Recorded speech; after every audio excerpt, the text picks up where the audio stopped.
I was working at a financial firm in New York City with a bunch of very smart people, and I had a brilliant boss I much admired. I went to my boss and told him I was going to start a company selling books on the internet. He took me on a long walk in Central Park, listened carefully to me, and finally said, "That sounds like a really good idea, but it would be an even better idea for someone who didn't already have a good job." You can have a job, or you can have a career, or you can have a calling. And if you can somehow figure out how to have a calling, you have hit the jackpot, because that's the big deal. I met Jeff Bezos 25 years ago, and he told me, "Dave, I want you to invest in my company." "What are you doing?" "I'm gonna start a bookstore in my garage." "Okay, and I'm gonna put it online. People buy online, and I'm gonna ship out of my garage. But if you invest in me, Dave, someday I'm gonna be the richest man in the world. I'll do over $100 billion. First of all, there is no such thing as $100 billion 25 years ago. Statistically, there's no such thing. Countries didn't have 100, our national debt wasn't $100 billion. And this dude's telling me at 26 years old that he's gonna be the richest man in the world because he has a garage and the internet? That was his truth. No, but he did not know it, and neither did I. But the difference between him and I is I was laughing, scoffing, and jesting at him, and he was already applauding himself, going, at the right way, at the perfect time, I'm gonna make as much as I can as quickly. And I'm sitting there going, there's no way this is gonna be a big business. Do something you're very passionate about, and don't try to chase what is kind of the hot passion of the day. Seen in that light, it really was a difficult choice, but ultimately, I decided I had to give it a shot.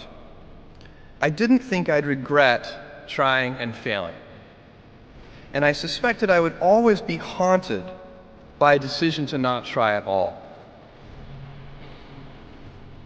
After much consideration, I took the less safe path to follow my passion, and I'm proud of that choice. As a young boy, I had been a garage inventor. I'd invented an automatic gate closer out of cement-filled tires, a solar cooker didn't work very well out of an umbrella and aluminum foil, baking pan alarms to entrap my siblings. I'd always wanted to be an inventor, and she wanted me to follow my passion. There's a military phrase that I especially love, and it says, "Slow is smooth and smooth is fast." And I have seen that in every endeavor I've ever been in.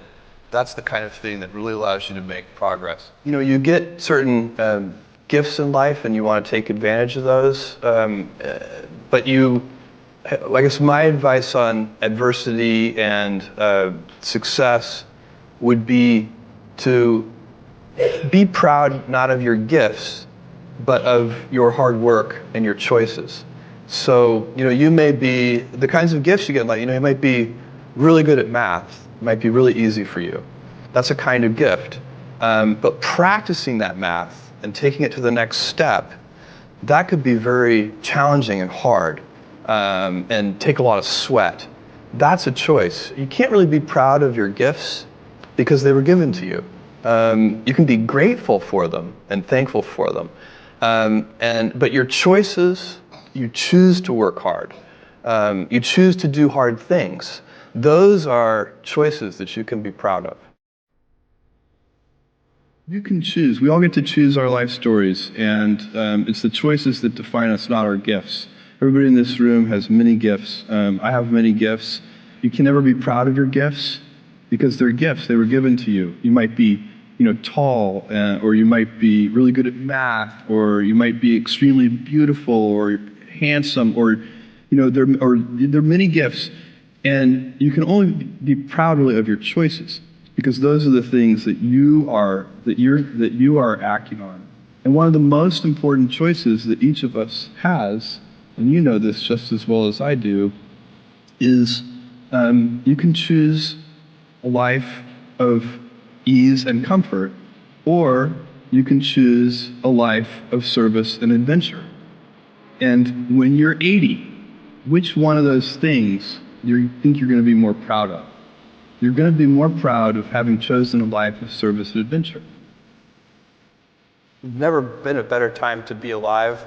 I mean, it's just incredible the amount of inspiration that the world generates for me, and I think for a lot of people. It's insane, the amount of change and invention and opportunity.